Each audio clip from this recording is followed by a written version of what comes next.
Good. Thank you. All right. Does that look very professional there? Yes.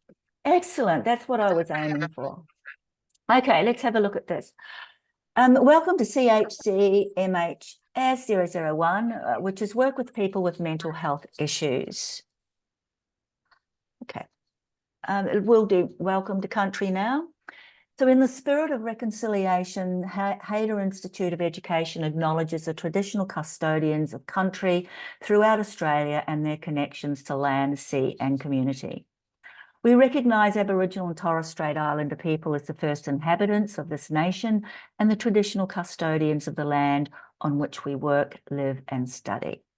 We express our gratitude for the sharing of this land, our sorrow for the personal, spiritual and cultural costs of that sharing, and hope that we may move forward together in harmony and in the spirit of healing. We pay our respect to all First Nation people and acknowledge elders past, present and emerging. Let's just have a look at a few areas here which we work within. The break times are going to be between 7 and 7:10, and I'll rely on you for that, and 8 o'clock and 8:10, okay. We ask for your cameras on, please, because we're a camera on college and building connection by seeing each other. The reminder is all our classes are recorded. We ask that you have your microphones on mute, please, and remember to keep your microphone on mute unless you need to ask a question or contribute to class discussion. Class participation, we love to hear from you, so please use the Zoom reactions button to put your hand up. And no smoking or vaping. We wouldn't ask anything of our learners that we wouldn't expect in the industry. We look at trigger warnings, so look after yourself is the key to longevity within the industry. So if you feel triggered at all, it's crucial you access your personal supports. And also be kind to yourself. Make time for other activities that nourish your mind and soul so you feel refreshed and ready for class each week. Okay, let's have a look at this. Mental health context in Australia. This is the overview of the session of this particular session 1. We're looking at the Australian legal system, human rights and mental illness, codes of ethics and practice, mental health workers' rights and responsibilities. So, you know, working in the industry, what are your rights and your responsibilities? We're going to look at dignity of risk and duty of care because these two particular areas go together. They have a balance in the care that we give. Children and mental health, the economic agenda, and also the historical context of mental health in Australia, which has a very turgent and interesting history. And the social context and myths about mental illness. So it's going to be an interesting time here. All right. Okay, so let's look at an icebreaker activity here. Okay, so we're going to look at legal and ethical considerations in mental health services. So what I'm going to ask you is that we're going to pair you up. You like the word we? We're going to pair you up and we're going to ask you to reflect on a time when you've had to adapt your communication style to speak with a client or co-worker or even someone on the street. What did they do to make themselves understood and to discuss and share your experiences there? Okay, so I'm just going to stop the recording for a little minute and we can have a look at that. Okay.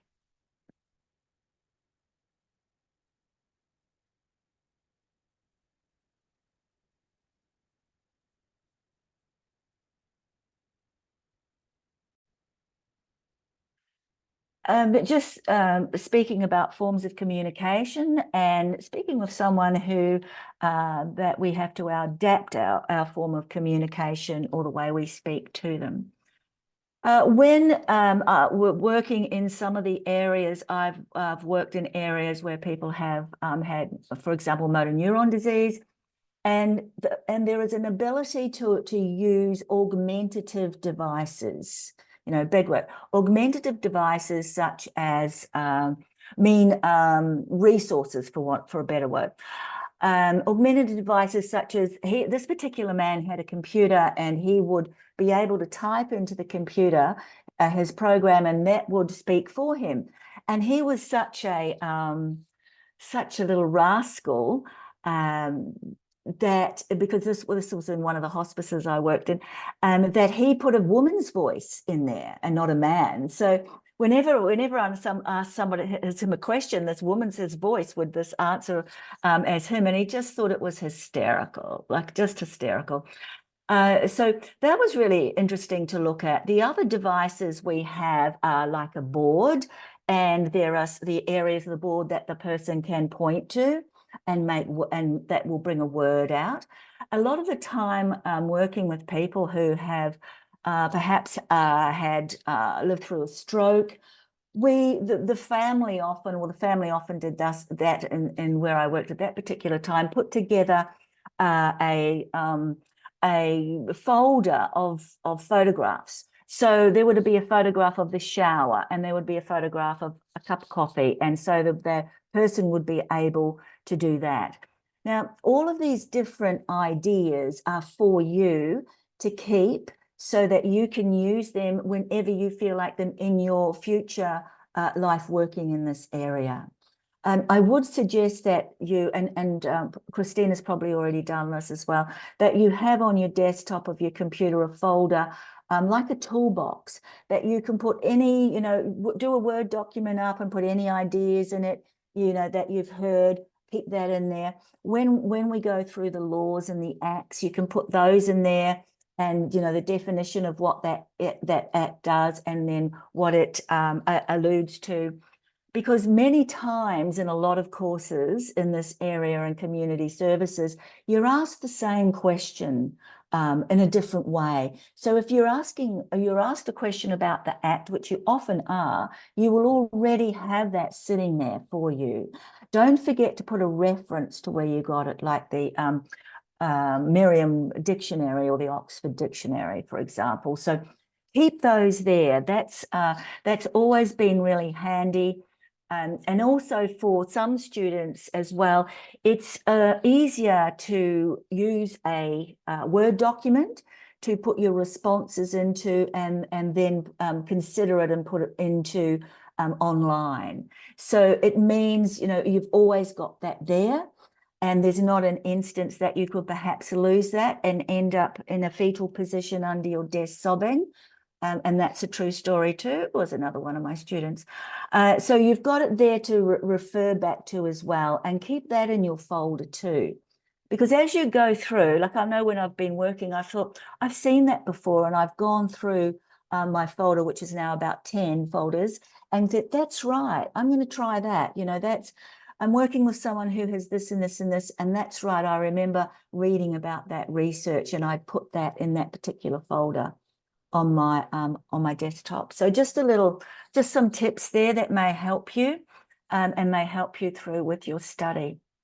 So coming back to augmentative devices, in a lot of ways as well, we have with people whose English is not their first language, there is the ability of using the Google Translate app on your phone a lot. A lot of organizations are able to translate and to colored cards. We can use a lot of cue cards, but we can also use a lot of body language too. We use a lot of body language all the time. We always use like this, how are you feeling today? Yes. But if that was my client, David, who had a very advanced form of Alzheimer's disease, and I have his permission from the family to use his name, is to say to David, David, how are you today? And he used to go. So that is universally known. See, I know you all know that. Yeah. So David was very, very efficient in his language. He could not verbalize at this stage, but we sure knew exactly what David was meant. David was an Olympic champion at spitting as well. He was amazing. He could get it into a cup about 3 meters away, right there. So he was a very talented person. So also what we use a lot is the term mirroring. Have you heard of the term mirroring at all? Yeah, well, that's great, Kelsey. So what we would do to have a communication and a contact is to mirror someone, and some people do it automatically. So, you know, if the person is leaning forward, you're leaning forward. And if the person, you know, has their arm on the chair, you have your arm on the chair, and you're mirroring their movements. So, and it brings a sense of comfort or security to the conversation. Anna. Yeah, when you said about mirroring, Yeah. I noticed that with Yes. me doing it with other people, but even without me noticing at first, I Yes. noticed later, and we both say, "Oh, we're both doing the same thing. We're going like this, Yes. or Yeah. going, you know, whatever." It's just Yeah. interesting. You know? That's absolutely right. And you get into this like this kind of conversation with body language, like, because you're walking with the person and understanding it. It's like a form of understanding it. And a lot of the time it just does happen naturally to it. So, and when you're leaning in, you're really trying to hear, you know, such signs as, you know, I use this a lot if I can't, you know, hear someone, and everybody knows what, like, I can't hear you, or, you know, we use a lot of that form as well. We also, you know, a form of communication is how far we are away from the other person, how far we stand back. Like standing a little, you know, quite a way back means I'm not too sure of you, not too sure if I like you, not sure. And then the too close it means, like, you know, right in your face, means it's quite an aggressive type of thing. And you know, speak to the hand as well is a big type of bringing in sort of an aggression in that area. So when use your communication, and a lot of the time too, saying nothing speaks far more than saying something. You know, if someone says, what do you think about, you know, what do you think about my idea of doing this? And there's this long pause. And that means, what does that mean? It means, I think you'll loop, you know, good luck on that. You know, it means that I'm really trying to think of something nice, but it's just not coming at the moment. Okay. So just think about that. Think about that when you're working with people who may have an ABI, which is, you know, a brain injury, then think about what part of the brain is damaged, and have a look at that and think, if that part of the brain is damaged, then what part of that person's ability is damaged as well? Is it the person's ability to speak? Is it the person's ability to reason? Is it the person's sight? What part of the brain, what lobe is damaged? What area is damaged, and what does that correspond to in the abilities of the client? So just because, you know, if someone says, oh, this is your client and they have this, this, and this, but then go back and research that. Go back and think, okay, let me research that and find out what that actually means, because I am his support worker or their support worker. I need to be able to communicate with this person, and I won't know how to do that unless I understand what ability the client has. And then I will form a plan to meet the needs of that ability. Yeah. That makes sense. When we look at dementia, it's no use you telling me that this person has dementia. And it's the same with the ABI. You know, it's no use telling me this person has a brain injury. I need to know what part. I need to know what form of dementia this person has, because every different form affects the brain differently. And without me knowing what form that person has, I won't be able to adapt my communication and meet that client's needs. So make that, that is a priority for you to meet your client's needs really in your job, within your scope. So have a think about that and make sure that you understand the illness, the injury, whatever, so that you are able to do that. Okay, so we're just going to go back a little bit here, and we're going to, I'm just going to bring this over here again. Let's move this over here with the recording, and okay, I'm just going to use this here. All right, so we worked our way through that there. Well, you worked your way through that there. Okay, let's look at this. The humanity we share is more important than the mental illness we may not. So the humanity we share is more important than the mental illness we may not. Have a think about that. If you want to research that quote there, you've got the name there. Have a think about that, and we might come back to that at the end. You know, you've got to remind me. Sorry. Yeah, can you see Sorry. that okay? I can't see it, no. Oh, can't you? Okay. No, sorry. Oh, no, that's okay. Hold on one moment. Okay, so let me get go here. Oh, okay. Oops, I'm just going to stop this now. I'm just going to come here. So you couldn't see the other format there. Okay. All right, so let's set that up for you again there. Okay. All right. And I'm just going to share my screen there and here. Okay, see that okay there?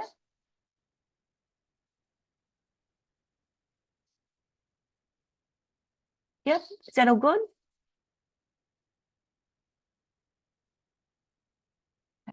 Can you just yell out at me if you can hear it?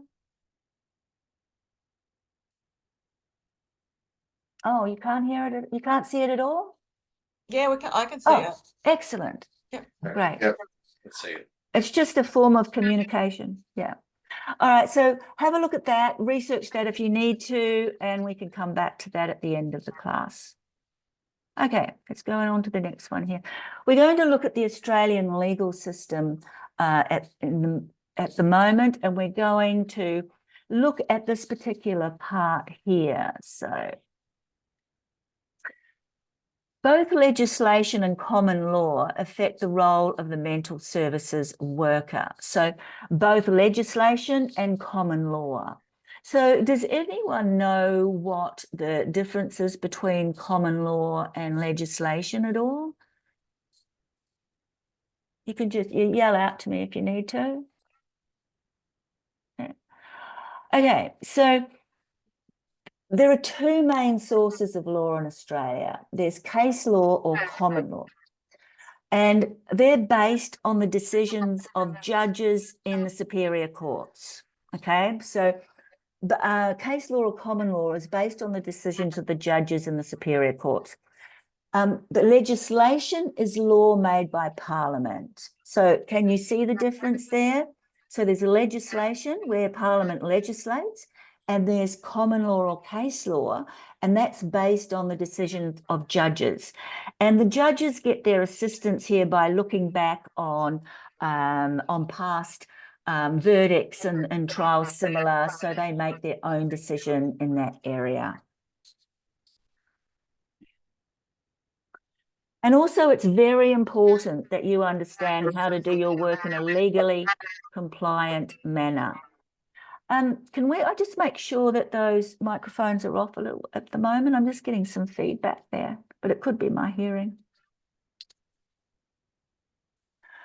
Okay, let's look at some legal and ethical considerations here as well. Okay, so coming back to that area here, I'm just going to come back to here now. Just want to see this now. Can anyone tell me the difference between legal and ethical? Anyone know the difference between legal and ethical? So we know legal's got to do with the law. Okay, so legal's got to do with the law. So legal, oh, Lisa, yeah.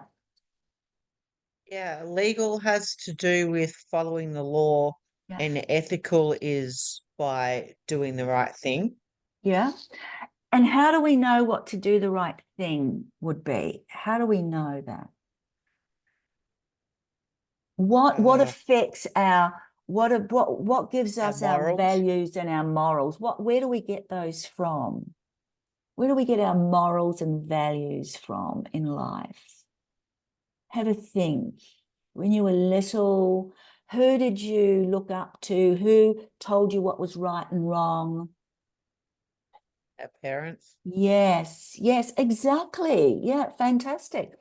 Your ethics, your values, and your morals come from your upbringing, but not only that, it comes from the area you live in, the country you live in, the friends you have, your peers. People have different values and morals and ethics than other people. Yeah. Would you agree with that? Like people have differing morals and opinions. So you get that from the area around you. Now your ethics can change depending on your education, what you read, what you know about, what you've seen, your peer group you're with at the moment. You in a lot of cases, that's where you would get your ethical considerations or your drive in certain areas. And of course, religion is part of it, culture is part of it. All of those things drive in to create your own ethics, morals, and values. So ethics is within yourself. Ethics is part of you, but legal is external to you. Legal is made from an external area like Parliament. They're external to you, but your ethics and morals are internal to you. Now, a lot of people may share those particular values and morals you have. And it's in the industry that you work as well, that your ethics are formed within the industry you work in. I'm trying to think of a scenario for that. So in a lot of cases, do you feel that legal and ethical can be one in the same area? Like your ethical view and your legal view may combine and be as one. They may agree together, but in some cases they may not agree. Can you think of any examples of when your legal and ethical are very different, are very, very different? Have a think about that. I mean, the law says you must do this, but within yourself, ethically, and within yourself to your values and your morals, you don't agree with that.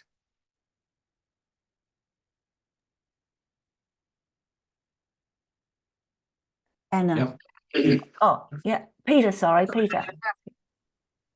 Come to you next, Anna.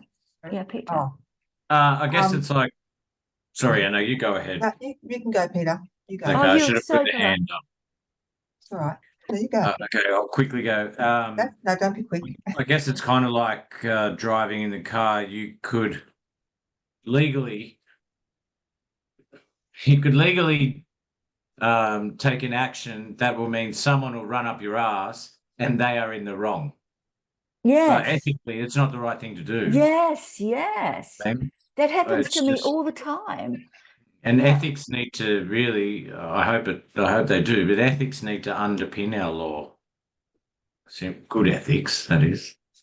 Yeah. Yeah, Yeah, I can see where you're coming from, but you know, would it be difficult to get a, oh, thank you for telling me it's break time. Oh, see what I mean? That might be a little bit difficult to get everyone to agree on an ethical decision, but it would be a really good fun doing it, really good fun. Anna, but that was a really, really good suggestion. Anna, yeah. I think, yeah, I think I might give it a miss. I think it's too strong what I was going to say. So I might Oh, say if that's can you okay. keep it till later? I'll Can think you about it keep because it I'm till just the worried end? about triggers for other people. That's all. Oh, right. Yeah, Okay, that's all. right. It's just, you know, Yeah. I just had to think about it. Yeah, and look, Yeah. that's a good thought as well. That's a really good thought. Look, there's very many areas that that in the area of health that we've worked in, that there is several areas that we have never agreed ethically on what happens. And I think too that with the introduction with VAD in different states, I think there's only Northern Territory to go at the moment.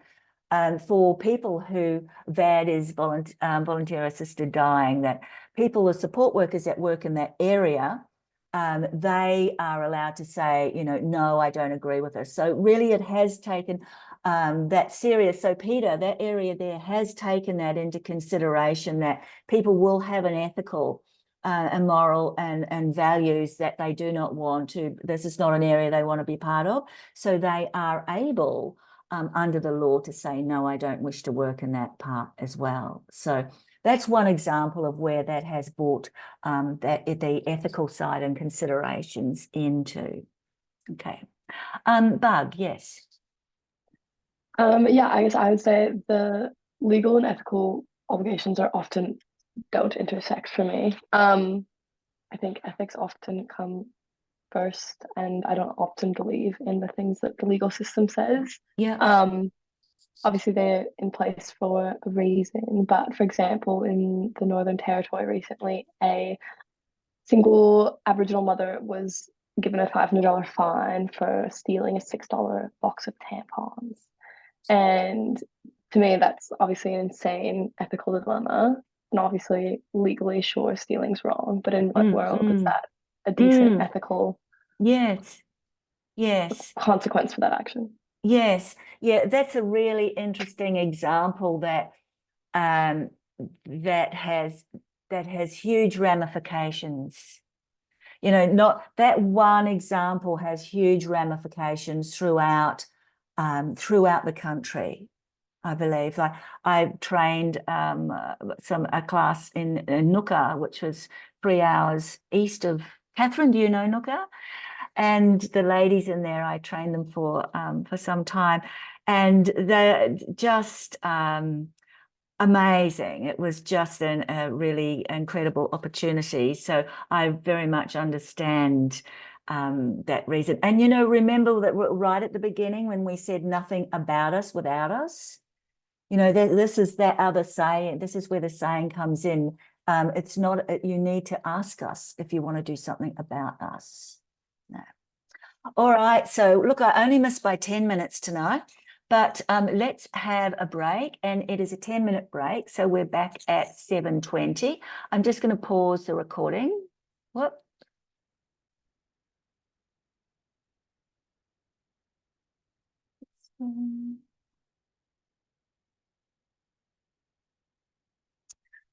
Okay, that okay for you guys to see?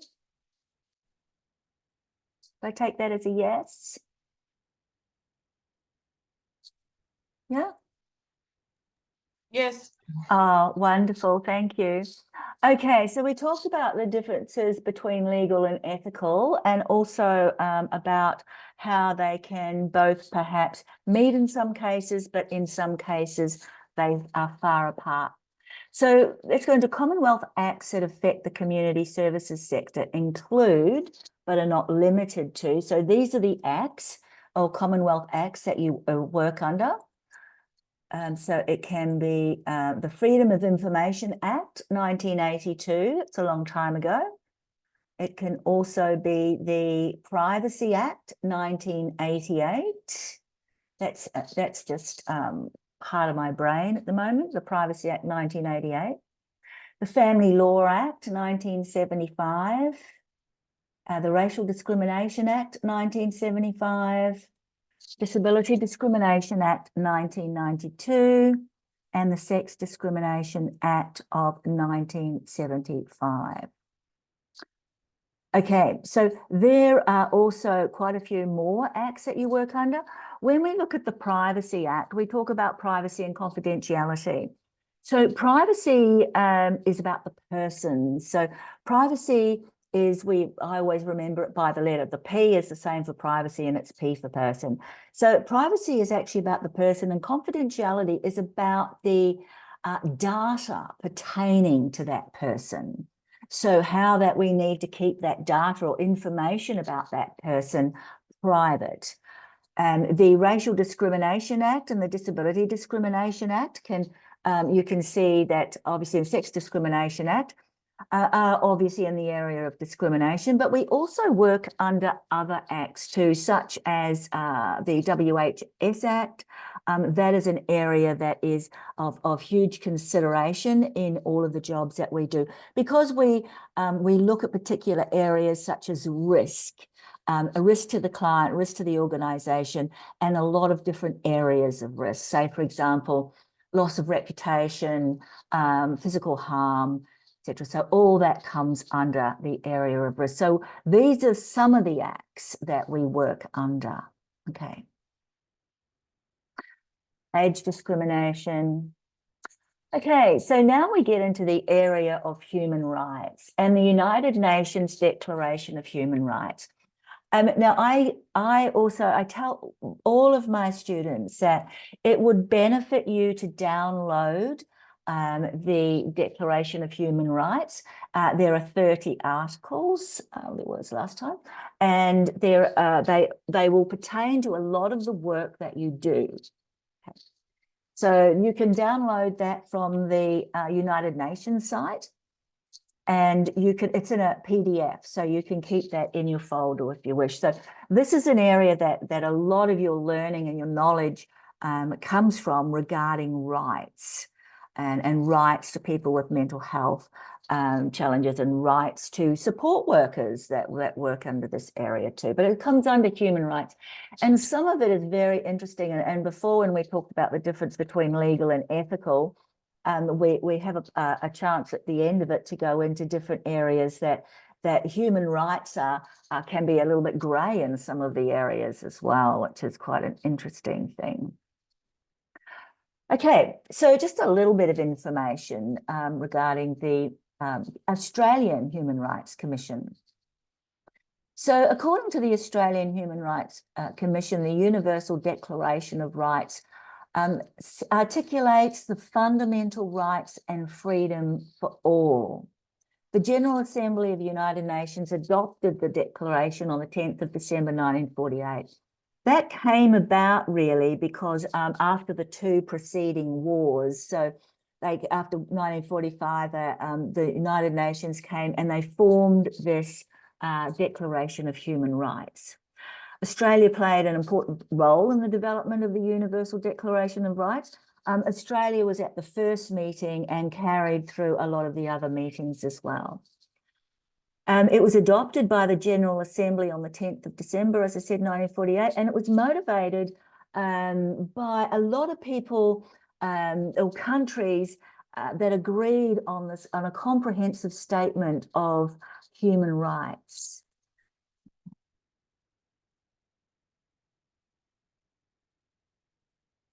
Okay, let's have a look at the next one here. So it's the fundamental freedom of all. So all human beings on this planet, and they're all entitled to it.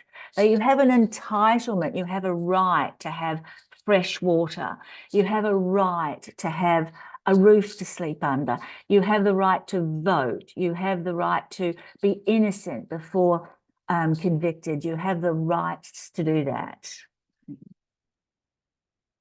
It also recognises the inherent dignity of all members of the human family, and that is a foundation of freedom, justice, and peace in the world. I feel like standing up after that.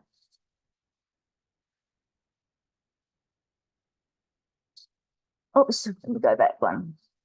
Oh, okay. So here we go again. So the United Nations General Assembly has the principles for the protection of persons with mental illness and the improvement of mental health care. The World Health Organization has information on mental health and human rights, and that is a really good website to keep in your folder as well, that you can go back to and you can have a look at. Palliative care falls under the United Nations site as well. So it's an area that is set up for the protection of persons. Okay, so this is a video here, but I'm going to let you watch that at home, watch the videos at home while we go through, because I just want to do some activities further on here.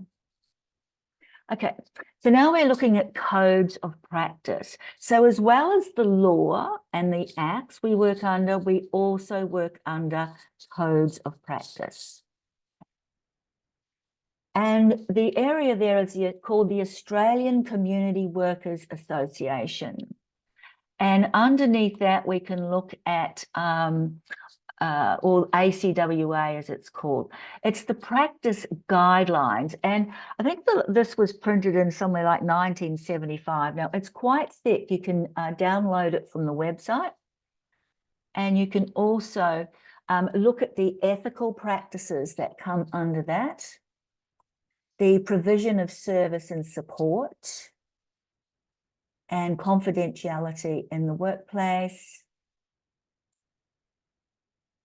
The regulatory framework in this area looks at diversity, the workplace, professional development, and professional standing. So if we go back to that particular booklet, you can see a lot of the areas there that will pertain to what you need to work under.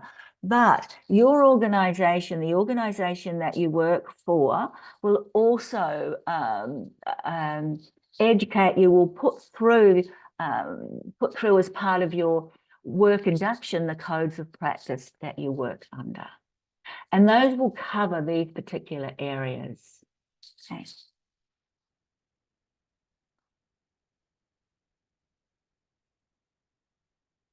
Okay, so with this one here, we're going to look at codes of ethic and practice guidelines. So what I'm going to do is to put into the chat the AWCA, what we looked at before, the Code of Ethics, and we want to look at and discuss some key points in that area and some practice guidelines and how this applies to your work role. So I'm just going to put those into the chat and we will come back in one moment. So I'm just going to share this. I'll stop the share here. Just going to pause the recording for a little bit. Yeah. Okay, let's go back to this now. Okay, so please download this and keep that in your toolbox as well. Let's go through this again here. Okay, we've already done that. Let's go through a little bit here. All right, so let's look at some of the key points here in this area. Okay, so let's look at privacy. And as I said before, privacy is one of the acts that we work under, and privacy, in the area of privacy, organisations must ensure that all their systems and processes ensure protection of client information. And this protection of client information includes policies and procedures on privacy and management of client records, okay, and security measures. So the organisation you will be working with or are working with, they will have the client information usually behind a firewall, usually with a passworded, and in some cases restricted to certain people's eyes, okay. Privacy or the protection or confidentiality and protection of that data includes the support workers as well. You must not discuss anything about your clients to people that are not the people that need to hear that. You must not carry client files so that they are pointing outwards so that anyone can read them. You must ensure, and working in the area of mental health and disability, this is an area that clients can be identified and sometimes easier because of their illnesses and abilities in that area too. So that is paramount. You must follow the law in that area, and you must have security measures in place. And your organisation must have security measures in place too, to guard that particular information. Okay, let's look at the mental health workers' rights and responsibilities as well. And again, you will find the information on that. I will put that in chat as well for you. The mental health workers' rights and responsibilities. So there is such a thing as a mental health statement of rights and responsibilities, and you'll find that online as well. I'll leave the link for that. It's actually dated quite a long time and past, and it also is quite a thick document. So just use it online. And that's for consumers, carers, support persons, service providers in the community to be aware of rights and responsibilities in this area. So when we come into this area, let's look at some of those responsibilities. We're going to talk about dignity of risk. Now, dignity of risk is balanced or is goes with duty of care. Duty of care can stand by itself because we work under duty of care as well. But dignity of risk is when you, under the law, the client has the right to risk. Okay. So self-determination and the right to take reasonable risks are essential for dignity and self-esteem. Now, we talked about relevance before, and we've talked about vitality and being vital.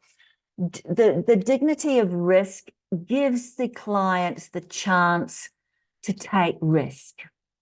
Now, it doesn't mean that the client says, well, I want to jump off the top of this, 10-story building, or I'd like to do a parachute jump out of this particular area. It is determined by the level of risk as well. So what your responsibility is here is to explain to the client what the risk is, okay?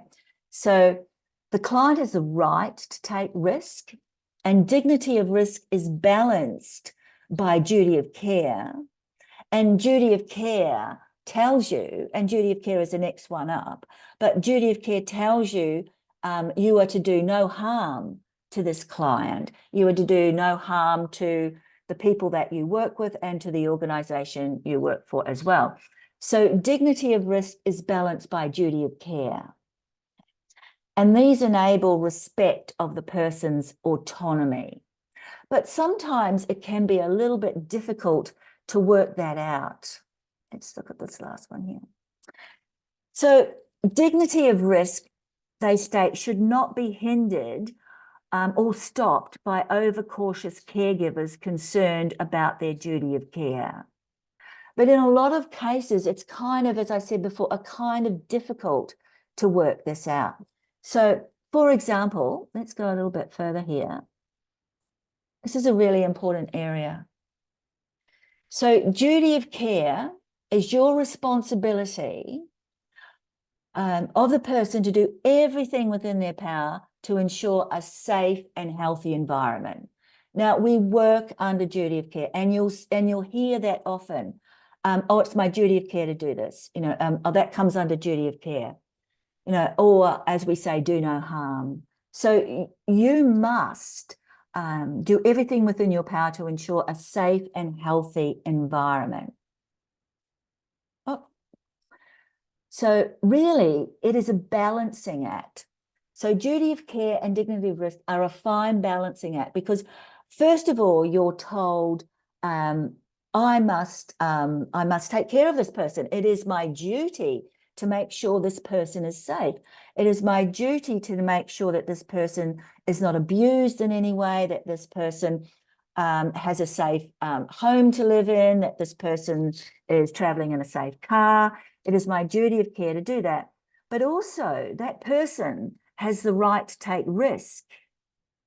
Okay, so that person in your care has the right to take risk. So how do we balance that out? And it comes down to really what is the risk?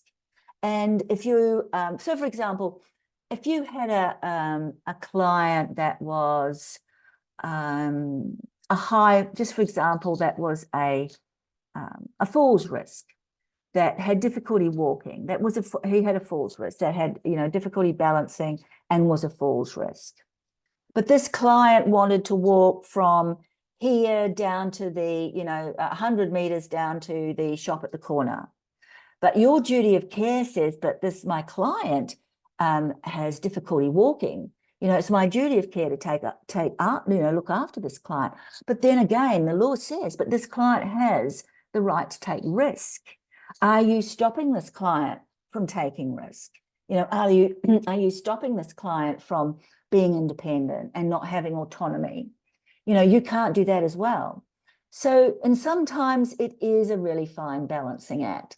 So what we could do is to say, sure, you know, you can, let's do that, you know, and you could follow behind perhaps with a wheelchair, or you could mediate or come to an arrangement that it's, you know, 50 meters instead of 100 meters. But you've got to see that from a point of really balancing it out.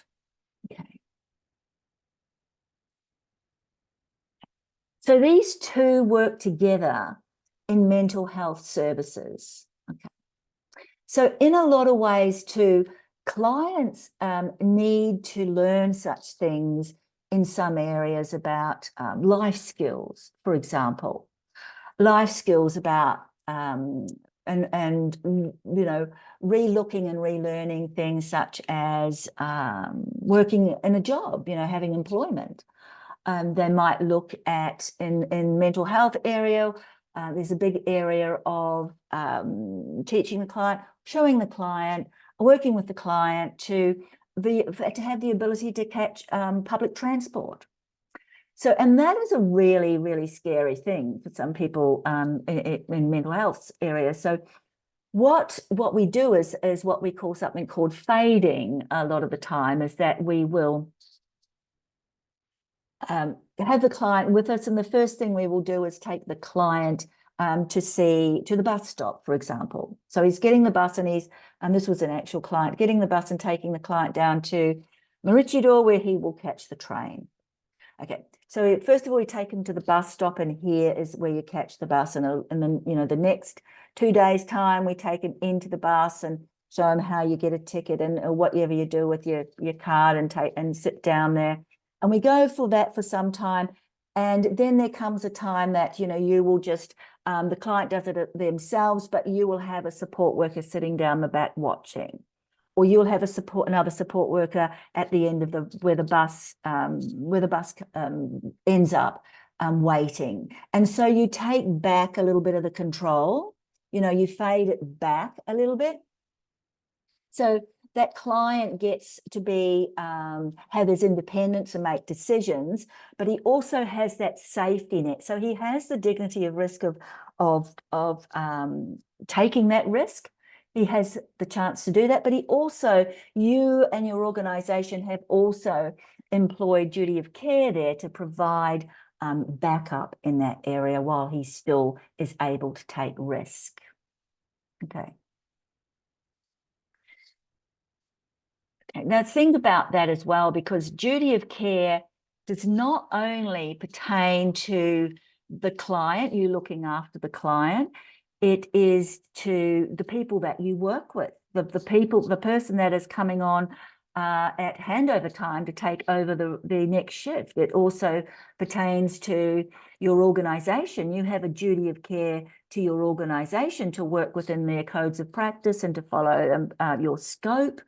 Your scope is an area that you work within, that your qualification states you can work within in your experience. And you have a duty of care to the client's family, you know, to be honest with them and to work within your scope with them. The organisation, as we discussed before, have a duty of care to ensure that you work in a very safe environment. And that also includes physically, but it also includes mentally and emotionally. And that means that the organisation must have a duty to make sure that you are safe from bullying or any form of discrimination in their employment. And I know that when you do go through an induction with a company, that you are always that you are inducted into their practices into this area, and how they would ask you to document and report in this area as well. Can any of you think of an area? I'm just going to come back here. I'm just going to stop share here. Can any of you think of an example or a situation where you've used duty of care and dignity of risk together? Can any of you think of an area that you would do that? Or think of an area that you would have to, as duty of care, bring that into something that is my duty of care to do this?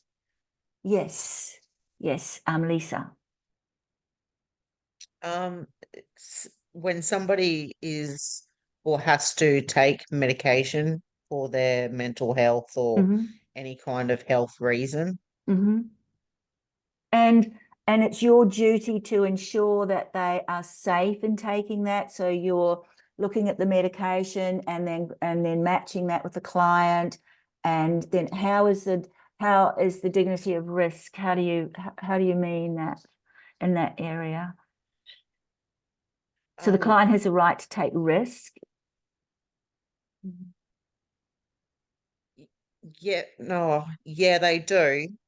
But if they're choosing not to take it, you have to reason with them and come to a compromise, not a compromise, an agreement, where you guide them to make the right choice. Yes, I can see that. I can see where you're coming from with that. And the client has also the right to refuse. That's his right to say, no, I do not want that. And that's it. You know, the client has the right to do that. So, but I can see where you're coming from. And actually it does kind of fit into that area, that I can see that that has the right. So you can see him taking a risk, the chance by not taking that medication, whereas it's your duty of care to give the client that information. Yeah, and with the duty of care to try and like talk them into like weighing up the pros and cons is. Yeah, I wouldn't say talk into, but it's your responsibility to explain the risks to the client. Yeah. By not taking this, this could happen. You know, list. And sometimes it's a really good idea to have someone else with you then. But the really important thing about this is you must document it. You must put that in the client's notes. You must, because the client could say, well, she never told me that. No, didn't tell me that I couldn't break my leg when I jumped off the building. Nah, didn't tell me. And so you report and document. Always remember, report and document. So this reporting and document is your best friend. You'll have a lot of best friends by the time we're finished. Is your best friend. This will save you. This will save you getting your butt kicked a lot of the time, and more than that sometimes. So just remember that. And I think just before Peter was Chris, you wanted to say something? Yeah, I have a patient at work, and they're in a dementia ward, and she takes a medication that has to have monthly blood tests as required by law in order to be prescribed this medication. And I know certainly she is a risk to not only herself but everyone in the same facility if she doesn't take the medication. So it's often hard to try and get her to agree to even have a blood test. But in order for her to get prescribed it, she has to have that blood test to check like her white cell count and things like that. So it can be a really hard area because you can't convince her if she's not in that mood today. You're like, okay, we'll come back tomorrow. Sometimes it'll take 2 weeks before she'll agree to you. And then other times she'll agree to it and then she will lose her lolly because you're wearing the color purple. Which has happened. So but we like document everything, and if she ever turns aggressive, which she has before, like we do risk mans and everything. But I mean, ultimately it's really, I put it back to the doctor and I say, well, if you're prescribing this, then you should be the one taking her blood, Yes, that's been said many times. Good luck with that one. I know. All right, let's go along to the next one here. I just want to go down to the Children Act 1989 is regarding the area there under the Mental Health Act in 1983. This applies to children under the Act, so it does not specifically address mental disorders. It does not have specific powers to enforce treatment, and it does not have specific safeguards in it. This is a separate area, and you can actually, I can put the website in there for you as well for the application of mental health legislation in younger children. So let's just have a quick look at this here. And then there's an area I want to discuss with you a little bit further on. So the children in mental health, children can be sectioned in hospital or receive treatment while continuing to live at home. And this is known as a community treatment order. Under the Mental Health Act in 1983, if their health or safety are at risk or to protect other people. So a lot of it is to do with, are they a safety risk to themselves? Are they, or is it to protect other people? Okay. They should be held in an age-appropriate environment, like an adolescent mental health ward.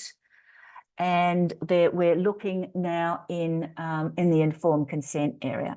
Has anyone ever worked with children in this area? No? Okay. All right, so let's look at informed consent under the Mental Health Act. Okay, it states that patients are given treatment for their mental illness, and only the patient can give or refuse informed consent to treatment.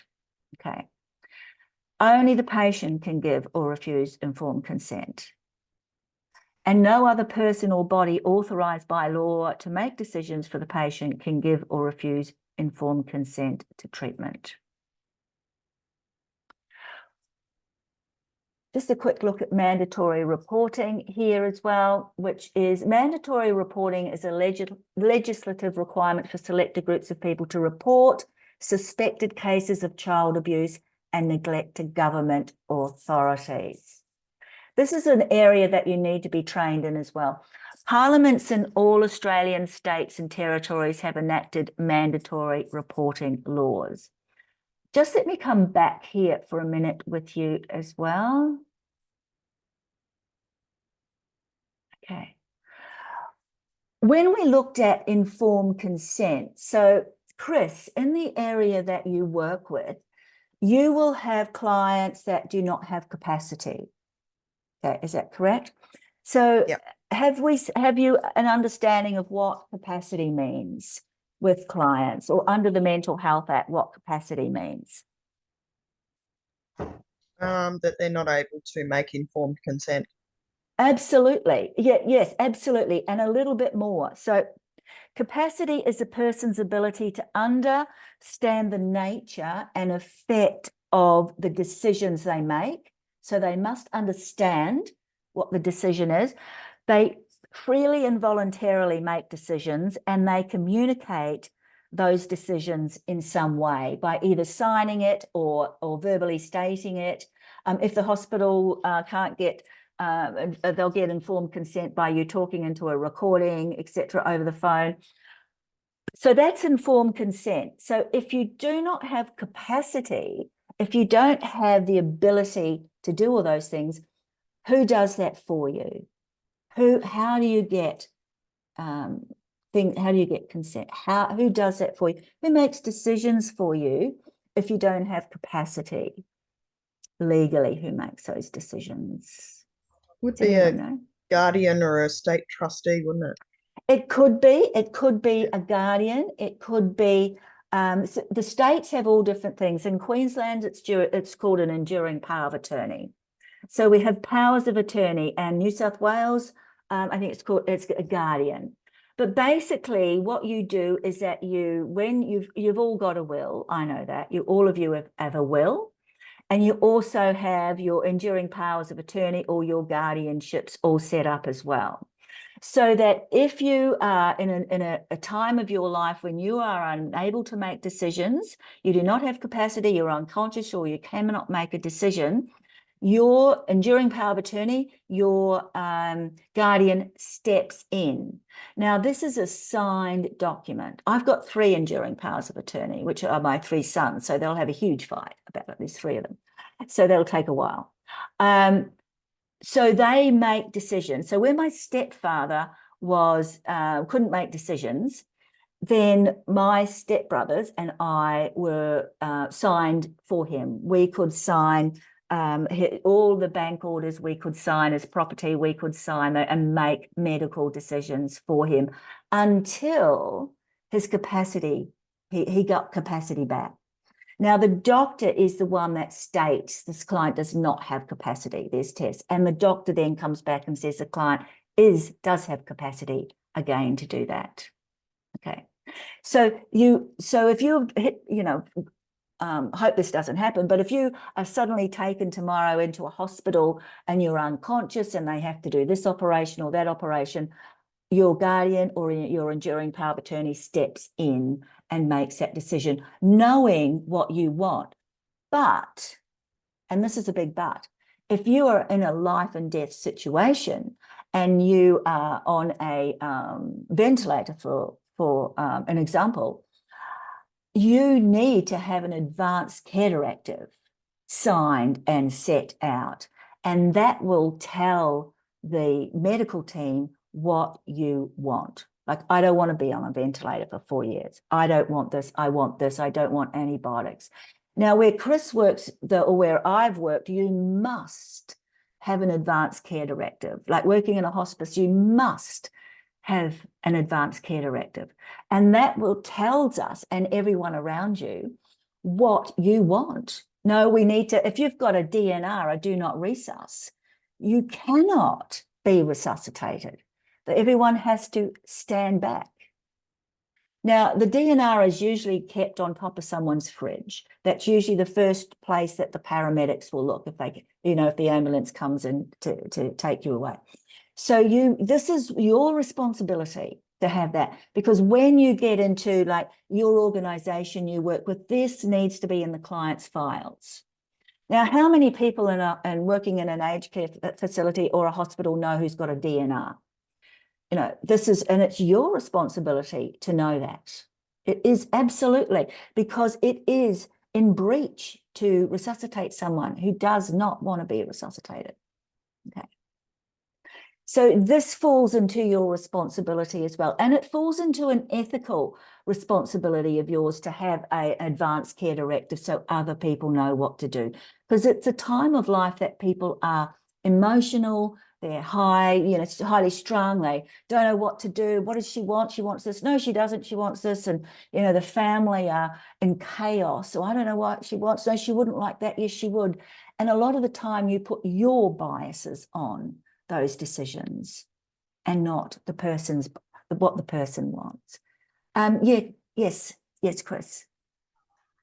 Sorry, I have an interesting story about that. I had a patient who, she was an absolute cow, I think, but anyway. You're not going to talk about said, not doing a DNR, are you? Well, it's interesting because this patient, even though she was a bit of a cow, the nurse said, oh, she's not meant to be here. And I said, well, where is she meant to be then? Why is she here? And she goes, she's meant to be 6 foot under. And I said, what?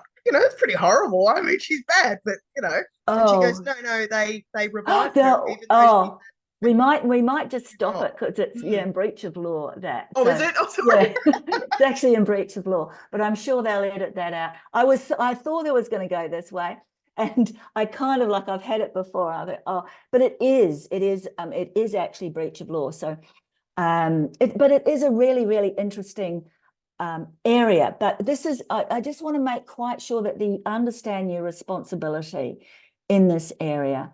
And to look, it's your responsibility too to know the client's files. It's your responsibility to go and read the client's files. And if anyone says the word "I don't have time," then that's not going to look good for them, because it is part of your job. You must do it. Okay. So apart from that, when we looked at the area of informed consent as well. And informed consent is what it states. You are informed and you have given your consent regarding the information that you have been taken. But let's just think of this scenario, you guys. You're walking along the street and this person falls over in front of you and starts to turn blue. Let's talk about duty of care here. Is it your duty of care to go forward and start CPR, resuscitate this person? Does that fall under your duty of care? Is anyone in Northern Territory? You're not, are you? No one in Northern Territory. Okay. Right. You're quite right. It is not your duty of care to do that. It's the Bystander Act. You do not have the duty of care in that situation unless you're a paramedic or you are a nurse and your occupation dictates that, except when you're in Northern Territory. If you're in the Northern Territory, then yes, it's different up there. Every state is different. So don't forget that when you are in the Northern Territory, please do that because it's not going to look good afterwards. Okay, so those are the areas that you need to be very, very aware of. Okay. And also under the Mental Health Act, you must be considerate of the right of refusal as well. Okay, and knowing that, and also knowing the strategies that are used with the clients in this particular area or with any client. There will be strategies and techniques with clients. So you need to be aware of those as well and ask for them. So if you're working with a client, ask for them. What are your strategies in this area? Where can I find them? Is it there? What part do I look at? So that is your responsibility. Okay. Let's just come forward. There's a part I want to talk about here. Yeah, I want to talk about language just at the end as well. So we'll come back through there and the way that we document that. I'm just going to share the screen again with you. Nearly got caught again. Okay. Right. I just want to go a couple along here. I don't want to do that. These are the acts that you work under. In fact, I think that we've looked at those before, but I want to put a copy of those in the chat as well. Okay. This is what I also want to talk about. Okay, let's have a look at this. You are not your illness. You have an individual story to tell. You have a name, a history, a personality. Staying yourself is part of the battle. So let's have a look at this. And I want to come back to this as well. Okay. When we talk about disability, for example, it used to be the disabled. It used to be the special kids. It used to be the disability or the disabled person. The person comes before the disability. So the person comes before. We don't use the word suffer. You hear that all the time. This person suffers from pneumonia. This person suffers from dementia. This person suffers. Well, I don't suffer of that. I live with it. the person lives with disability, the person who lives with a disability. The person comes before the illness. The person has dementia, not the demented. The person, so always put the person first, and that comes under person-centered care. Okay. So it's not, and this is where stigma comes into it as well. And we call people by their illness, we call it, oh, that's the child that had polio. You know, her name is Susan. You know, her name isn't the child that has polio. We define people by their illness or their lack of ability. So instead of who they are, and this is what the saying says, staying yourself is part of the battle, because you're continually disappearing in the system. The person who is you is disappearing because people have tagged you. In a lot of cases, you'll see, oh, number 15's calling again. This person's suddenly become a number and not even a person. They don't, their illness is gone. They've just gone. You know, they're now a number on their door. And then there'll be another number in there. So always remember, it is the person's name, not the name of the illness, that is the person. They are the person. So the person comes before the illness or the disability. Does that make sense? So then you're giving power to the person and not the illness. They're not defined by their illness. Oh, that's the person who had COVID. Or that's the person who, you know, had their leg amputated. You know, that's sort of the amputee. That's the amputee. That's a blind person. You know, you forget that that's, you know, and this is a person who lives with blindness, you know, who has a visual impairment. Okay, just wanted to make that. And it's also the way we write things as well. Language has a lot of power. You know, and language has, you know, if you say something to a child that, oh, you know, you're so stupid, you can't do that. That stays, you know, words are daggers, and that stays. So it's the language we use as well with people and the tone we use. You can say a very nice thing in a very bad tone, but the meaning will come out as the bad part, not the words as well. Is that making sense? Yeah, okay. Let's share this one more time. Oh, it's past 8. Okay. I'm just going to come back here and I'm just going to stop this again here. So you just went for a journey.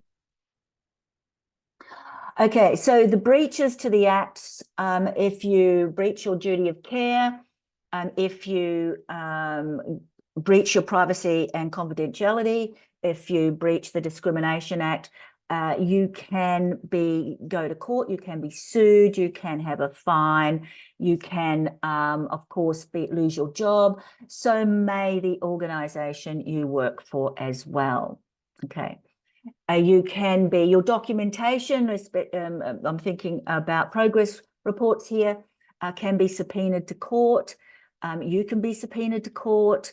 If there's abuse, there is a certain process involved in that area there. So, for example, if you have abuse in a aged care facility, or if you have abuse between adults, then if you're the person that has witnessed that, or you cannot look after that person as you are a witness in this area. So abuse is an area that is particularly litigious and particularly there for protection, as you understand. Okay, so even today with the domestic violence and the protections orders, etc., that is high in mind or top of mind at the moment.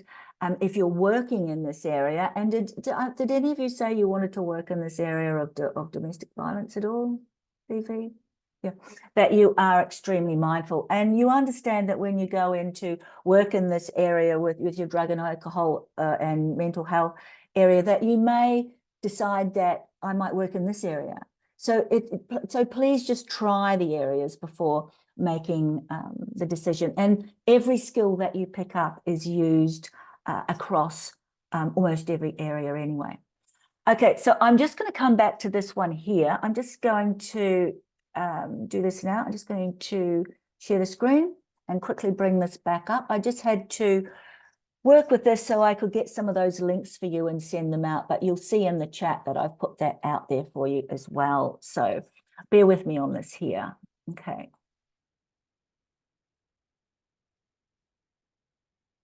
Okay, and I'm just going to go here and up here and then here. Okay. All right, so just coming along into this area here where we looked at the legal system, then we looked at the Declaration of Human Rights. We also looked into the areas of codes and practices, which I just spoke about then, that you must also be aware of and understand. We talked about dignity of risk, and we talked about duty of care and how that is a balancing act. We quickly glanced at the Children Act 1989, and we've talked about informed consent, and we looked at also this particular area there where we spoke about do not define a person by their illness or by their disability or their ability. See the person as themselves. Okay, so this particular area here is the historical context of mental health care in Australia. Sounds exceptionally boring, but let me just go through this and tell you just a few things that I learned working with an advocacy organisation. All right, so in 1811, that opened Australia's, or the opening of Australian Lunatic Asylum at Castle Hill in New South Wales.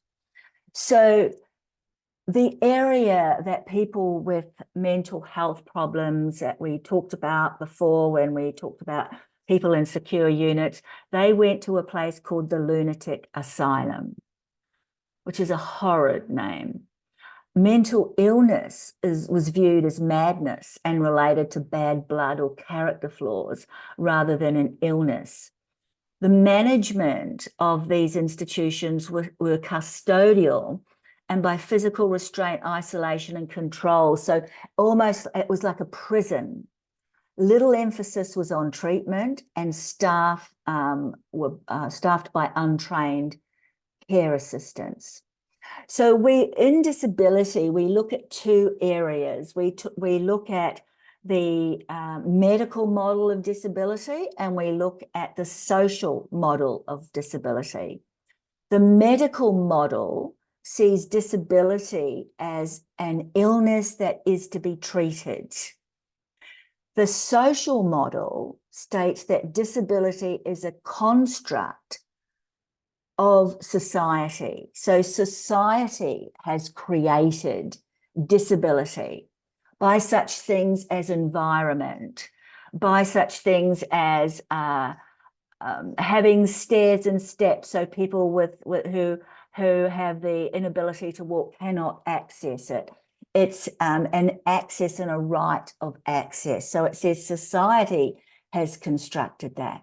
So if we go back in history, we can see that these institutions that were called lunatic asylums were using physical restraint, isolation, and control. Now, one of the people I worked with in the advocacy area tells the history of, say, a person who was not eating. The person was not eating, or the child was not eating.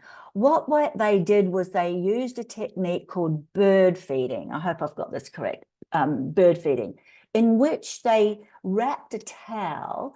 I've got to physically show you, which I will later, around the person's neck so their face was pointing upwards. You know how little chicks in a nest look upwards, and they poured the pulverized Vitamose food down their throats. That was the way that they fed people in there, that they made sure that they were fed so they were still alive. So that's one of the things that they do. They were horrid places. In the mid-1800s, they had medical superintendents in charge, and the philosophy was increasingly coming around to humane care. Like, these people were not possessed by the devil. They were not, they were human beings. They were not part of some maniacal cult or whatever. They weren't possessed by the devil. There was overcrowding and often resulted in custodial management again.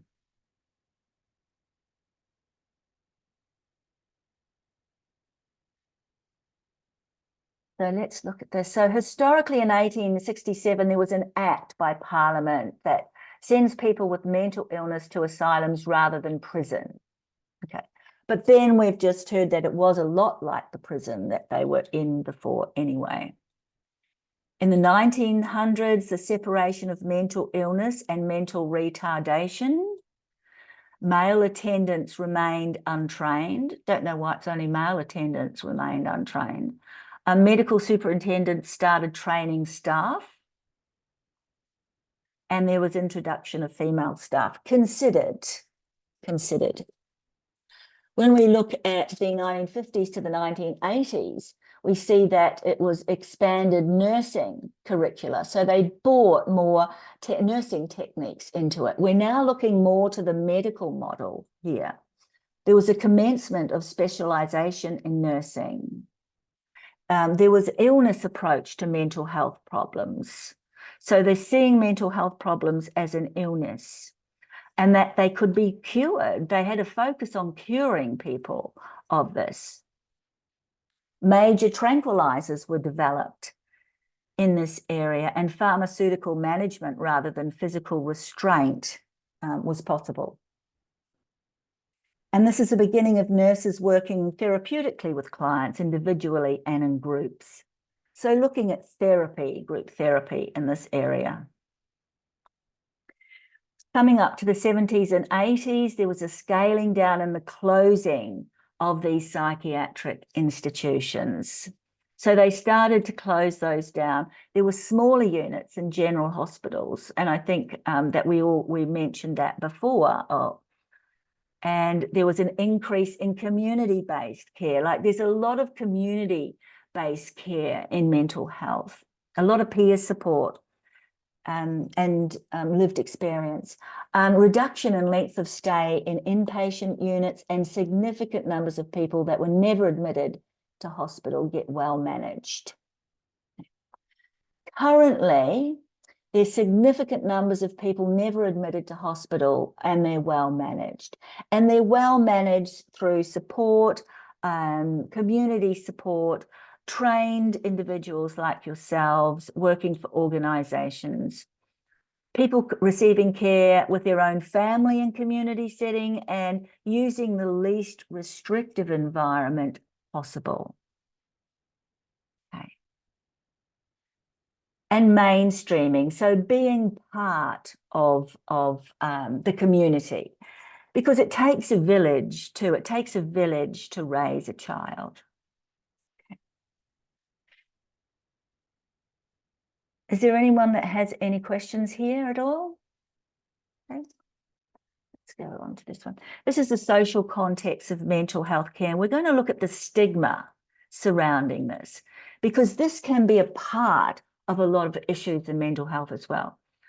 So stigma means when someone sees another in a negative way because of their mental illness. You know, so there's a stigma around a lot of illness, not only mental illness. Around dementia, there's a lot of stigma. And stigma is a form of discrimination. And discrimination when someone treats another one in a negative way because of their mental illness. Social stigma and discrimination can worsen mental health problems and stop people from getting the help they need. And many times I've heard a family and seen a family say they do not want their family member to go into a secure unit because they don't want the embarrassment of that. There's a lot of stories like that, and huge stories we can tell in that area. The social context of mental health care, the impact of stigma is shame and hopelessness and isolation. And it's not only for the person themselves, it's for the family, for the people. It's for the stigma is the mental health is It's like dementia, and alcoholism. It's a family illness. There's hesitancy to ask for help or get treatment. There's a lack of understanding by others around them. And there's fewer opportunities for employment and social interaction. A lot of employment, a lot of employers will ask, and it is your right, to put down on the actual forms, employment forms, and work within those areas of your rights. You have rights in this area about what you can tell people. The impact of stigma results in bullying and physical violence and harassment and self-doubt. It also, challenging stigma is avoiding branding people with the mental illness by seeing, as we talked about just prior, by seeing the person first and saying the person first. So do not label clients by their mental illness or by any illness. Speak up when you hear others make negative or wrong comments about mental illness. Reducing stigma. I'm going to let you watch that yourselves there, or just go through these particular ones here. And we're just going to come back to this one here. I'm going to just stop sharing here. Okay, so regarding stigma, has anyone had an experience in that area regarding stigma at all? Has anyone worked in an area where there's stigma? Has anyone got any examples of that? Do you feel working in this industry, it is an industry that you have to leave your biases, leave your prejudices, leave those at home? You have to be independent of those, and everyone has them. Like I have biases about really young girls with long blonde hair driving white cars on the highway, at 140 miles an hour. So, I have that is mine. If I see a white car coming up, that's me done. Lisa? I find within certain members of my family, there is stigma attached to me being a recovering addict. I'm seen as hopeless and useless and, never amount to anything and all that sort of stuff. What do you do then? What do you say? What is your response to that? I just continue on with being myself. I used to think about it and question it, but just over the years and through recovery, like I go to AA and stuff like that, and I'm now not ashamed to say that, I can't go to coffee with you because I've got to go to an AA meeting. Yeah. I'm not worried anymore about it, but it did used to affect me a lot. And why do you think where does that come from? Where do those labels come from? Where does that talk come from, do you think? Them seeing themselves better than me. Oh. And coming from old school times, Right. where stigma was attached to everybody with mental illness or addiction. And this is where they got those values from, because they are values, aren't they? That's where they got their values from, that time where that was. And we can see when we looked at that timeline that there was, that the name, the tag, asylum, as we know it is, I think the first thing I see is, what was that movie? Oh, One Flew Over the Cuckoo's Nest. No, I just think of that, I'm a fabulous Nurse Ratched. So, this is the stigma. Do you think the stigma for anybody? Do you think that this is this something that is quite pertinent, or or obvious today? Anyone? Chris, how do you feel? I have an example of, we used to have a school, and it was, I don't want to say the name of it, but it was called something spastic society or something like that. Yes. And it's now called something else, Yeah. that's completely nothing to do with you know, Yeah. spasticity or anything like that. Yeah. Yeah, so it's interesting, how it's changed even Yeah. since I was a child. Yes. That's getting Yes. further away now, but Yes. yeah, I've also encountered a lot of people bringing up my past, like family members and some people who were no longer friends anymore. And I read a really interesting quote, and I have said it back to them a couple of times when they've tried to bring up my past. From memory, it says, bringing up my past is like robbing my old house.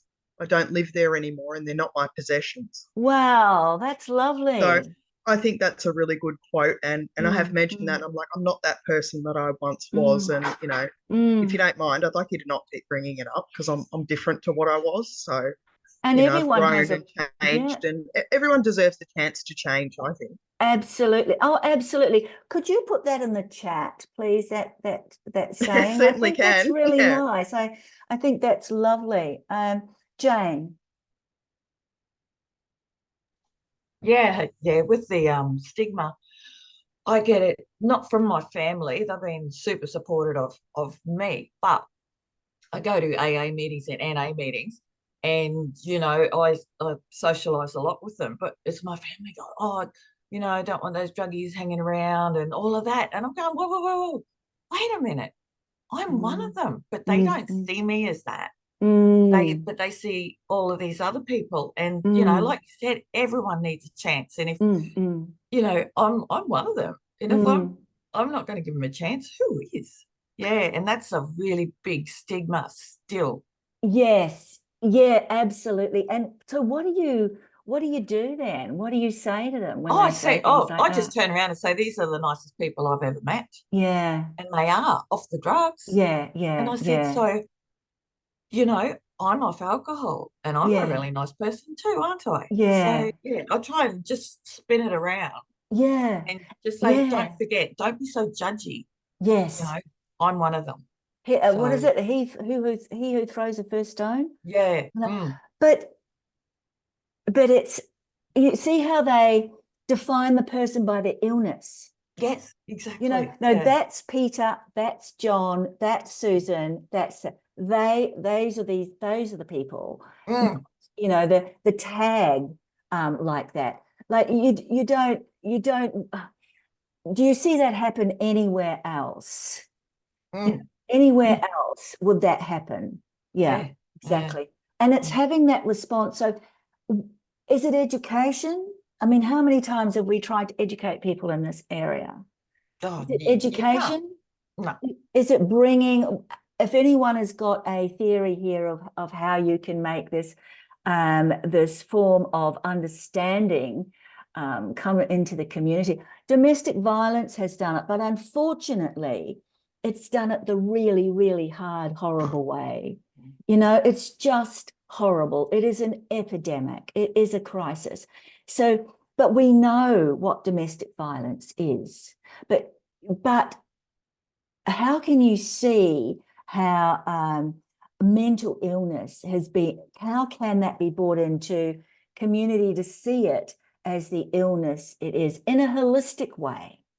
This person has a broken leg, so people can see it physically, but when people can't physically see an illness, it doesn't exist. Or it's kind of scary, but how do I know? Because I can only, trust what I see. So it's this area that is really difficult.